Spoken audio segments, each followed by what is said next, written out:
안녕하십니까. 1주차 2차 시 강의를 시작하도록 하겠습니다. 이번 시간에는 약의 정의하고요. 약이라는 것이 종류가 굉장히 많아요. 어떤 종류의 약들이 있는지 그런 것들에 대해서 좀 배워보도록 하겠습니다. 지난 시간에 배운 것을 간단히만 정리하고 넘어가면은요. 지난 시간에는 이 왼쪽에 있는 그림 보셨듯이 평균 수명이 굉장히 급속도로 이제 증가하게 됐죠. 최근에 와서 약 뭐 한 200년 전 조선 시대까지만 하더라도 우리가 평균 수명이 40세 정도였는데 지금은 평균 수명이 80세 정도 됐으니까 굉장히 빠르게 증가를 했죠. 이 평균 수명이 증가하게 된 원인이 여러 가지가 있을 수 있는데요. 우리가 먹는 식품이 조금 그 식품 섭취가 좀 좋아졌고, 그 다음에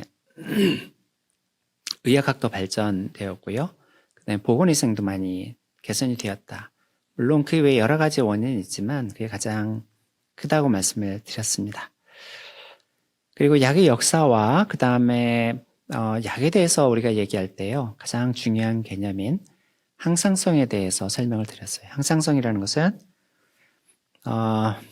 우리 몸의 어떤 상태를 적정 범위 내에서, 아주 좁은 범위입니다. 그 좁은 범위 내에서 유지하도록 하는 그런 성격, 그게 이제 항상성이고요. 항상성이 깨지면 이제 질병이 발생을 했다라고 얘기할 수가 있습니다. 그래서 그 깨어진 항상성을 다시 원래대로 되돌리는 것, 그게 이제 약이 해야 되는 역할이고요. 때로는 수술을 통해서 그 목적을 달성하기도 합니다. 앞 차시에서도 잠깐 나왔었는데요. 약이란 무엇이냐? 약이라는 것은 대한민국 약전에 실린 물품 중 의약 외품이 아닌 것이라고 되어 있고요. 의약 외품이라는 것은 예를 들어서 뭐 우리 밴드라든지 붕대 뭐 이런 것들, 그런 것들이 의약 외품에 해당이 돼요. 그래서 이 의약품의 주된 목적은 질병을 진단, 치료, 경감, 처치 또는 예방 목적인 거고요. 지금은 그 진단하고 치료 또는 뭐 통증을 경감한다든지 이런 게 주요 목적이지만, 앞으로는 점점 조기에 진단을 하고 그 다음에 질병을 예방하는 것, 이것이 중요하다고 말씀을 드렸습니다. 여러분들이 나중에 직장을 선택을 할 때요. 지난 차시에서도 잠깐 말씀을 드렸지만 평균 수명이 워낙 길어지기 때문에 직장을 선택을 할 때 또 평균 수명도 길어지고 또 시대가 굉장히 빨리 바뀌고 있습니다. 최근에는 그 4차 산업혁명 기술, 인공지능이라든지 여러 4차 산업혁명 기술을 비롯해서 로봇이라든지 이런 것이 많이 발달을 하다 보니까 직업이라는 것이 굉장히 빠르게 사라지고 또 새로운 직업이 굉장히 빠르게 만들어지고 있어요. 그래서 여러분들이 나중에 졸업을 하고 직업을 선택을 할 때에는 지금 현재의 눈으로 봐서는 안 되고요. 사회가 어떻게 바뀌는지를 보고 앞으로 30년, 40년 뒤에도 우리 가족을 부양할 수 있는 그런, 내가 계속 일을 할 수 있는 그런 직업인지를 꼭 보시고 직업을 선택을 해야 돼요. 그런 면에서 이 앞으로 의약품 같은 경우는 질병의 치료도 물론 중요하지만 질병의 예방, 진단 이런 쪽이 더 시장이 커진다 그랬어요. 그래서 우리나라도 보면은 의약품 산업이 있고요. 그다음에 의료기기 산업이 있습니다. 질병을 진단하고 이 조기에 진단하는 것이 대부분 의료기기 쪽의 역할이에요. 그래서 보시면은 산업의 어떤 발전 속도라든지 이런 걸 보면 지금은 의약품보다는 그 의료기기, 진단에 관련된 그런 쪽이 조금 더 성장 속도가 빠릅니다.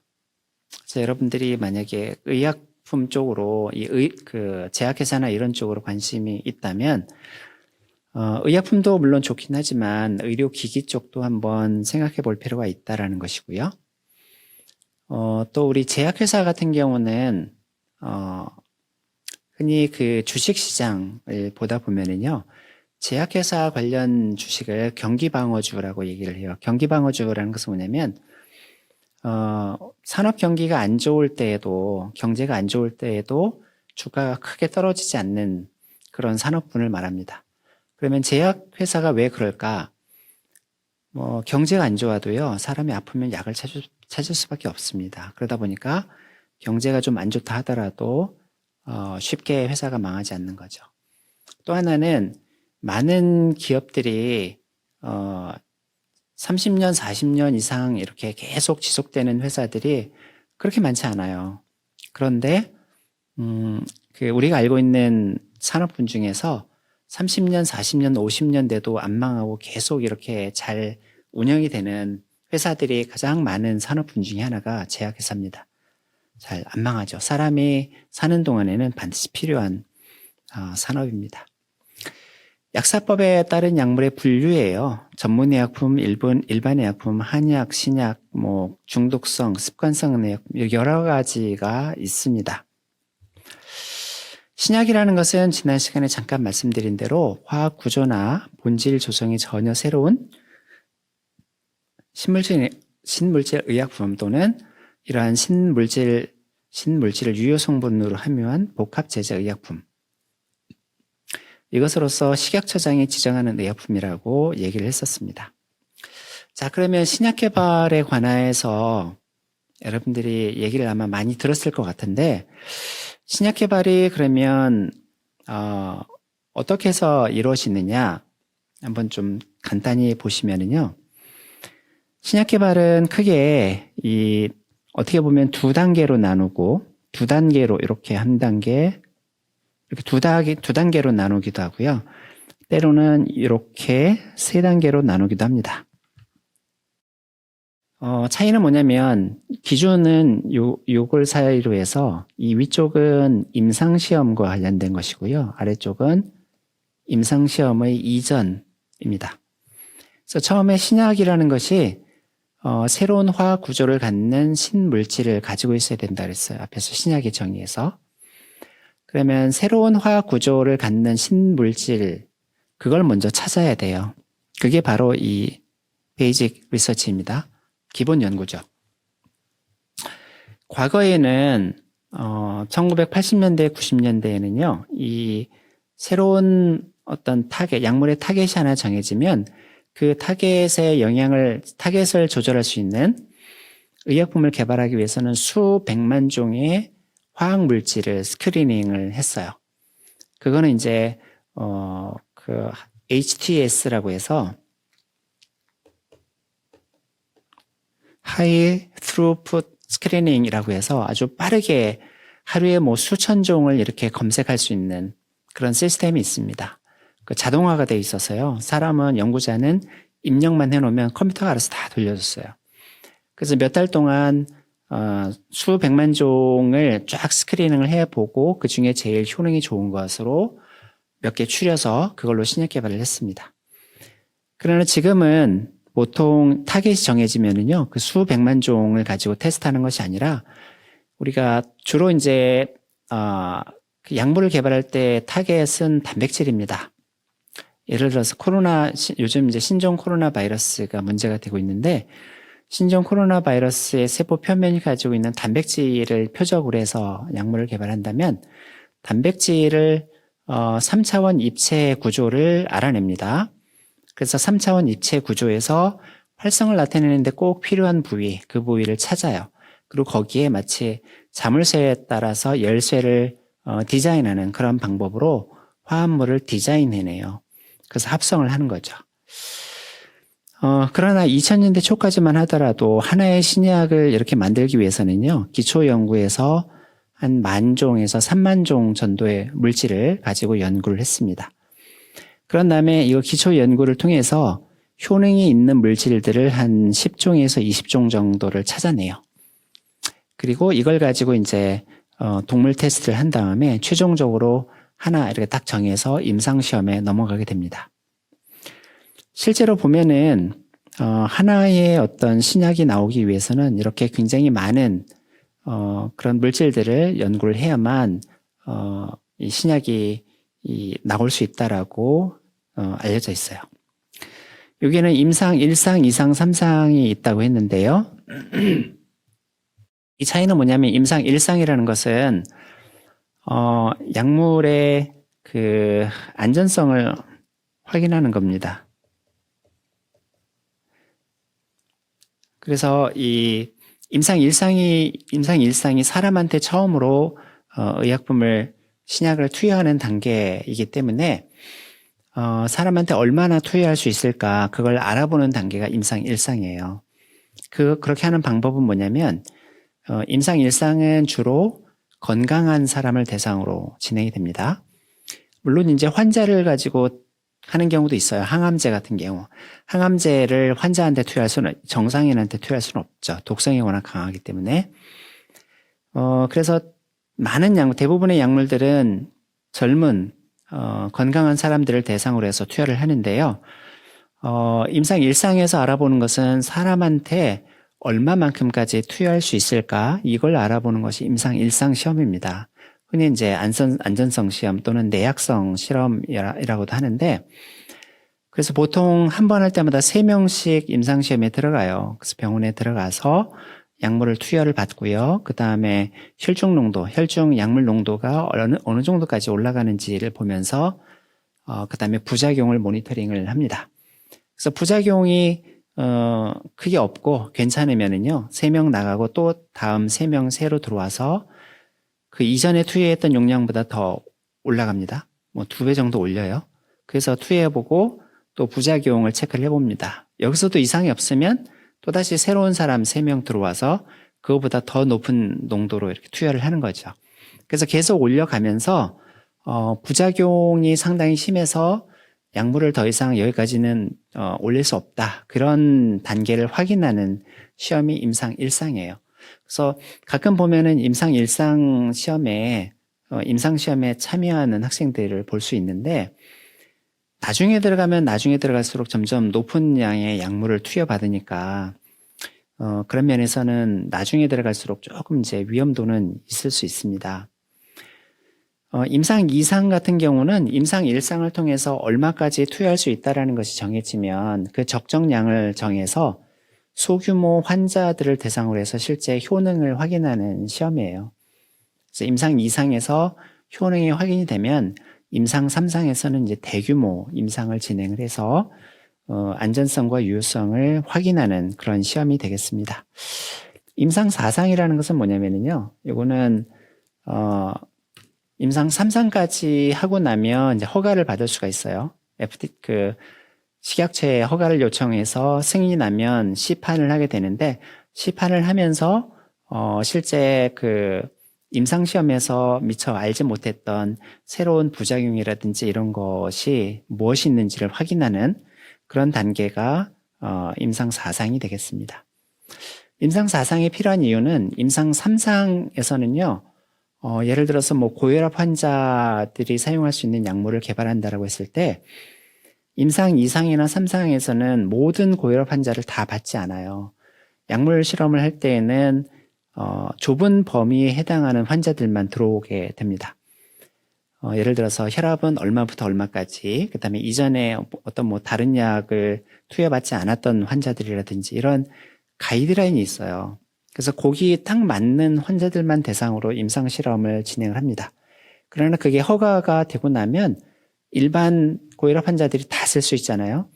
그러면은 그 임상에서 실제 참여했던 그 가이드라인에 있는 환자들 말고 그 밖에 있는 환자들에서는 예상하지 못했던 그런 반응들이 나올 수가 있습니다.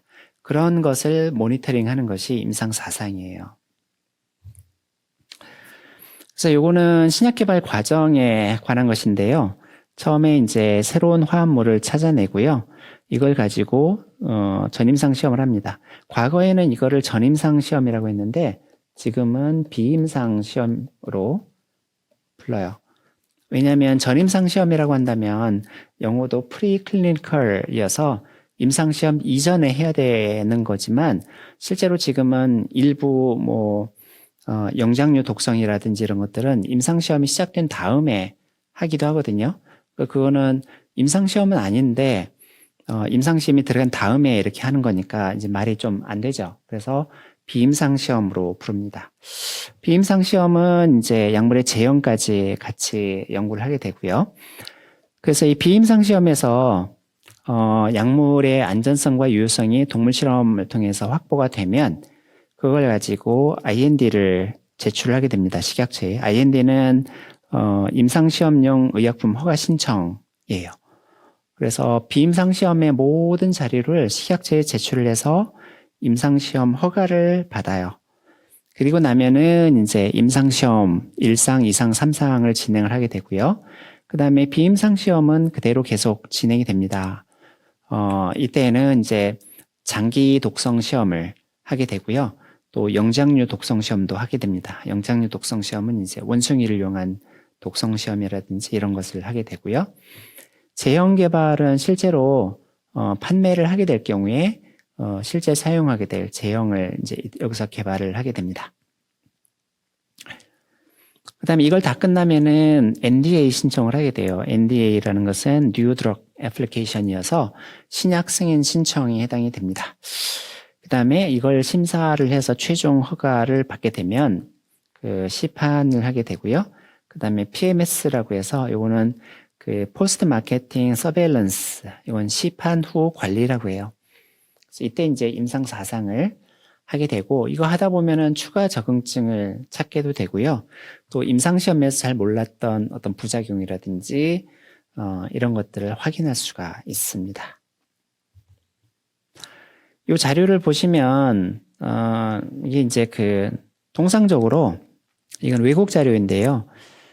신약을 개발하는 데 들어가는 비용은 이거는 전 세계를 대상으로 전 세계 주요 시장에 모두 허가를 받는 그런 목적으로 개발을 할 때는 약물 하나 개발할 때 한 미국 돈으로 15억에서 20억 달러 정도 드는 것으로 추산을 합니다. 15억, 20억 달러면은요, 우리나라 돈으로는 1.5조에서 2조 원, 2조 원 조금 넘죠. 그 정도인데, 실제로 이렇게 많이 드는 경우보다는 이거보다 조금 덜 드는 경우가 많이 있습니다.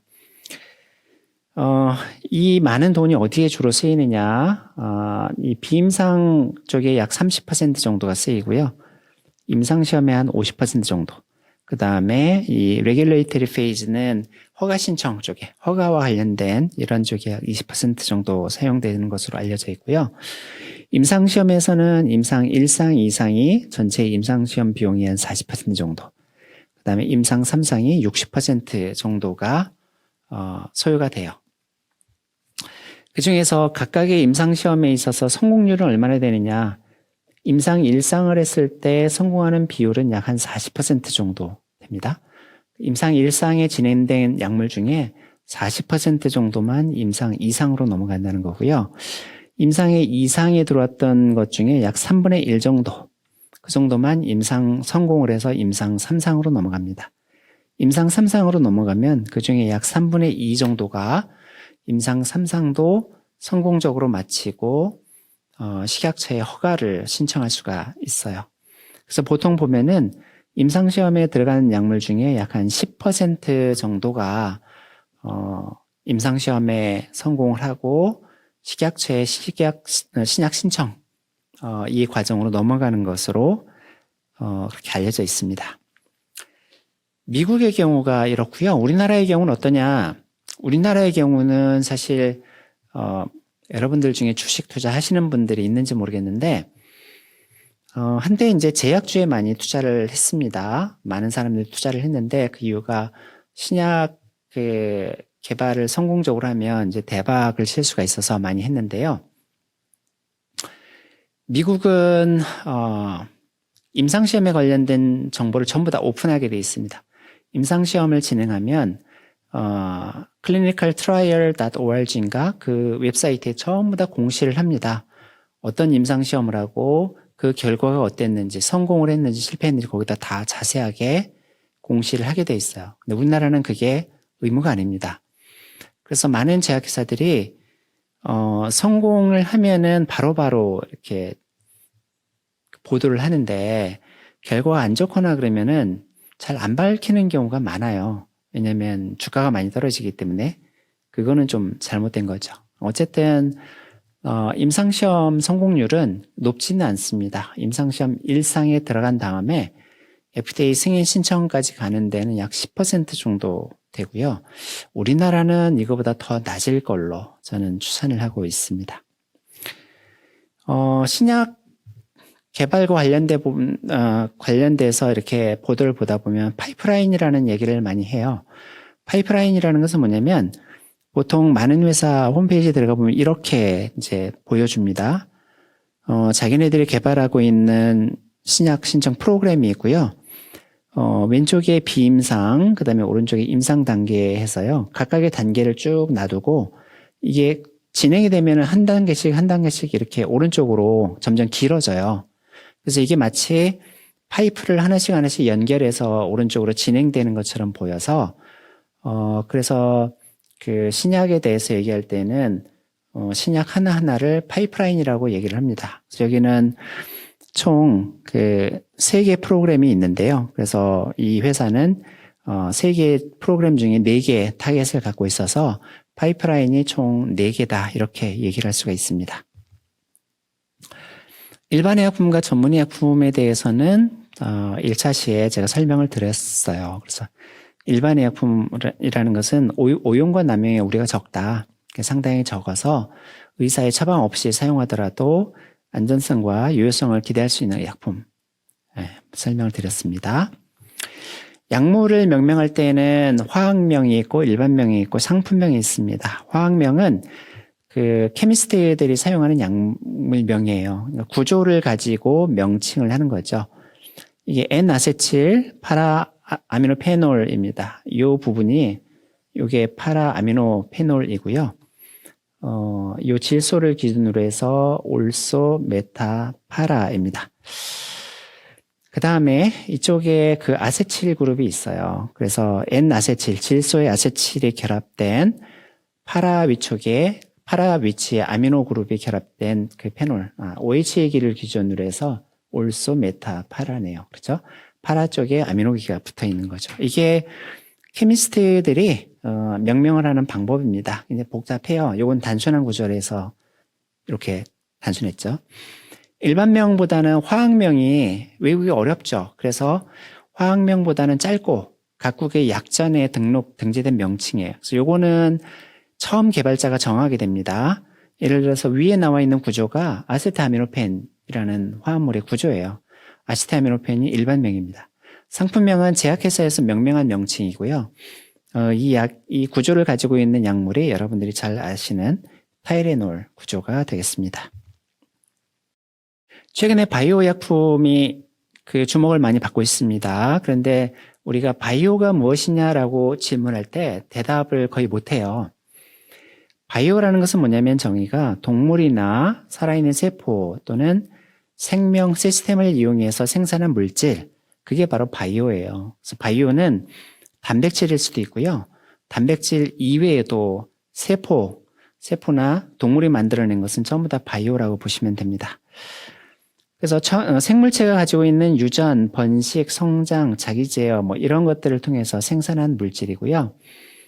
1982년도에 그 사람 인슐린, 이 제제 휴물린이라는 것이 처음 만들어졌는데 이게 최초의 제조합 단백질이 되겠습니다. 최근에 바이오 의약품이 굉장히 뜨고 있어요. 이건 2008년도 매출액 기준으로 글로벌 탑 10 의약품이고 빨간색으로 줄을 친 것이 바이오 의약품들입니다. 그로부터 10년 후인 2018년도에 보면 이렇게 바뀌어 있어요. 뭐냐면 2008년도에는 총 탑 10 중에 5개만 바이오 의약품이었습니다. 특히 이제 탑 1, 2, 3는 전부 다 유기화학을 통해서 합성한 의약품이었어요. 그러나 그로부터 10년 후에 보시면은 탑 10 의약품 중에 8개가 바이오 의약품이고요. 대부분 이제 바이오 의약품으로 바뀌어 버렸습니다. 그 중에 1위를 차지한 약물, 휴미라 같은 약물은 항체인데요. 무려 이제 204억 달러 정도. 204억 달러면은 20조 원이 넘습니다. 판매액이. 어마어마했죠.